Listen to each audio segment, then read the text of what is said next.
তারা একটা প্ল্যান করেছিল যে এরকম একটা টাকা ইয়া করবো এই ব্যাংকের। এটা আমাকে ওই সময় যখন নেগোসিয়েট করি তখন আমি বলেছিলাম যে কেন তুমি এই ব্যাংকে এখানে আসছো, এরকম টাকা তো আমরা দিতে পারতাম, ডোনেশন ইয়া টিয়া দিতে পারতাম এরকম।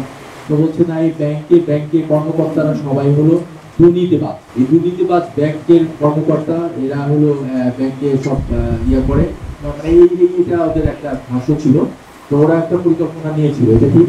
আর পাশাপাশি ওরা যেটা কিনেছে, ওরা তিনজনই একই রকমের ড্রেস, কাছাকাছি, এবং এটাও ওরা সংগ্রহ করেছে।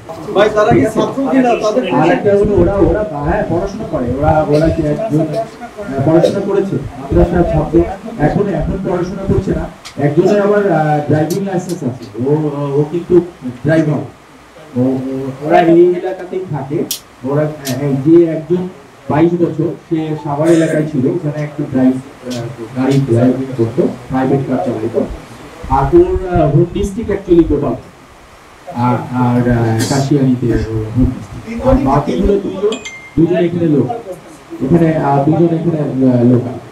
আচ্ছা, আর একটা যে কোশ্চেনটা করেছেন সেটা হলো আসলে ব্যাংকের এরকম একটা দেখার বিষয় আছে যে ব্যাংকের যে সিকিউরিটি, সেই সিকিউরিটি গার্ড কিন্তু অ্যাকচুয়ালি ওর সিটে ছিল, ওর ডিউটিতে ছিল, ও ওইখানে অ্যাবসেন্ট ছিল। তবে ওই সময় আরেকজন পিয়নকে ওরা ওইখানে বসিয়ে রেখেছে। তো সে সময় এখানে বসানো ছিল, সে নিরস্ত, আর সিকিউরিটি ওখানে ছিল। এটা একটা দিক। তো এরা যেহেতু আর্মস নিয়ে টিনেজ, ওরা ধরেছে, সাথে সাথে সবাই ভয় পেয়ে গিয়েছে এবং সবাইকে হেড ডাউন করতে বলেছিল, হেড ডাউন করেছে।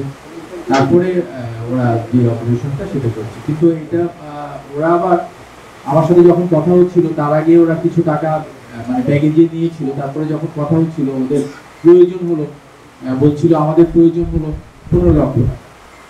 তো 15 লক্ষ টাকা ওরা পরে আসার সময় 15 লক্ষ টাকা পরে ওরা পকেটে নিয়েছে আরো 3 লাখ টাকা। তিনজনে 1 লাখ টাকা, 1 লাখ করে 3 লাখ। এই হলো 18 লক্ষ টাকা ওদের কাছ থেকে আমরা উদ্ধার করেছি।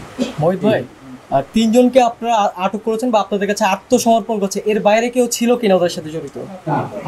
আমরা জিজ্ঞাসাবাদী এবং পারিপার্শ্বিকতার আশেপাশে আমরা প্রথমে ভেবেছিলাম এরকম, ওরা বলছিল।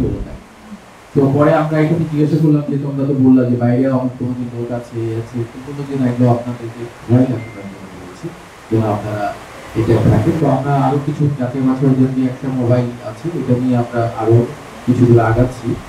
যদি ওরকম কিছু পাই তাহলে সেটা নিয়ে কোনো লিঙ্ক পাই, আমরা এটাও মাথায় রাখছি যে কিশোর গ্যাংয়ের সাথে কোনো ইনভলভ কিনা, তারপরে এরা আগামী দিনে কিশোর গ্যাংয়ে পরিণত হবে কিনা, বা কেউ কোনো এদের বড় ভাই কেউ গাইড করেছে কিনা, এগুলো সব কিছু আমরা সময়কে প্রাথমিক যে জিজ্ঞাসাবাদ, সেটাতে আমরা এরকম কোনো কিছু পাই।